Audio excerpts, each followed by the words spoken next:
बाढ़ के तेज पानी के बीच एक महिला ने अभी अभी अपने बच्चे को जन्म दिया था, लेकिन उसने कभी नहीं सोचा था कि उसका खून किसी खतरनाक अज्ञात जीव को अपनी ओर खींच लेगा।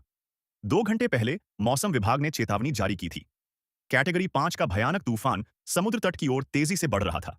उसी समय शार्क एक्सपर्ट डॉक्टर डेल ने शहर में कुछ अजीब देखा। सर्विलांस फुटेज में उसने देखा कि तूफान सिर्फ समुद्री पानी ही नहीं, बल्कि बड़ी संख्या में बुल शार्क्स को भी शहर के अंदर ले आया था। और उनमें एक विशाल ग्रेट व्हाइट शार्क भी शामिल थी। डेल को पता था कि उसकी बेटी इसी आपदा क्षेत्र में फंसी हुई है। खतरे की परवाह किए बिना वह तुरंत शहर की ओर निकल पड़ा। वह अच्छी तरह जानता था कि बुल शार्क बेहद खूंखार होती है और मीठे पानी में भी आसानी से जिंदा रह सकती है। इस बाढ़ का पानी उनके लिए कोई समस्या नहीं था।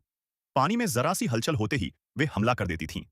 शहर के दूसरे हिस्से में 3 बच्चे अपने पालक पिता आसन के घर में फंसे हुए थे। आसन एक शराबी इंसान था जो बच्चों के साथ हमेशा बुरा व्यवहार करता था। उसने बच्चों को प्यार से नहीं अपनाया था, बल्कि सरकारी पैसे पाने के लिए।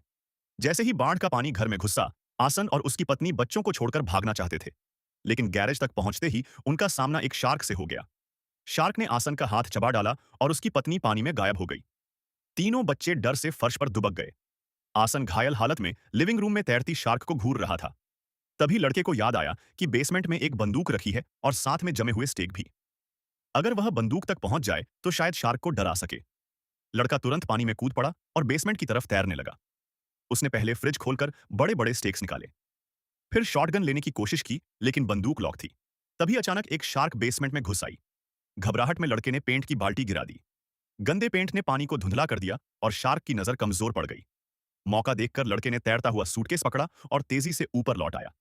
जब बच्चों ने सूटकेस खोला तो सबके होश उड़ गए। उसके अंदर विस्फोटकों का ढेर भरा हुआ था। अब शायद यही उनकी बचने की आखिरी उम्मीद थी। उधर लिसा की हालत लगातार खराब हो रही थी। उसे बार बार दर्द उठ रहा था और बच्चा किसी भी पल जन्म ले सकता था। कायला ने उसे बचा तो लिया था, लेकिन अब आगे क्या करना है उसे कुछ समझ नहीं आ रहा था। तभी उसे अपने पिता की एक बात याद आई। शार्क्स खून की गंध और पानी में होने वाली कंपन से आकर्षित होते हैं। कायला तुरंत घर में ऐसी चीजें ढूंढने लगी जो कंपन पैदा कर सकें। आखिरकार उसे इलेक्ट्रिक टूथब्रश और कुछ छोटे मोटर्स मिले। उसने उन्हें प्लास्टिक बैग में डाला, ऑन किया और एक एक करके पानी में फेंक दिया। कुछ ही सेकंड में कई शार्क्स उस कंपन की तरफ खींच गईं। मौका देखकर कायला धीरे धीरे छोटी नाव की तरफ तैरने लगी, लेकिन नाव तक पहुंचने ही वाली थी कि कई बुल शार्क्स फिर उसके चारों तरफ दिखाई देने लगी। कायला डर से जम गई। उसे लगा अब उसकी मौत तय है।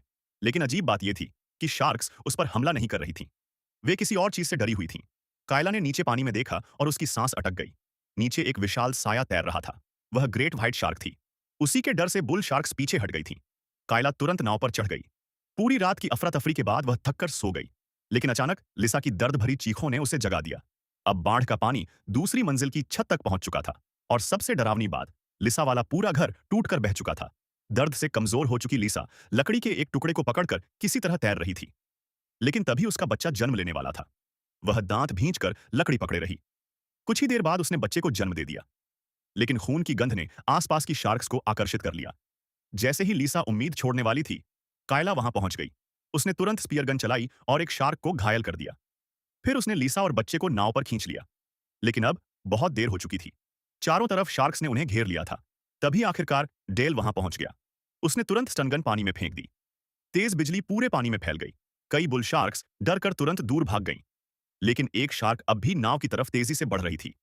जैसे ही वह हमला करने वाली थी, अचानक पानी के नीचे से ग्रेट व्हाइट शार्क निकल आई।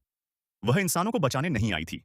उसने बुल शार्क को अपना शिकार समझ लिया था, लेकिन इसी किस्मत ने लिसा और बाकी लोगों की जान बचा ली।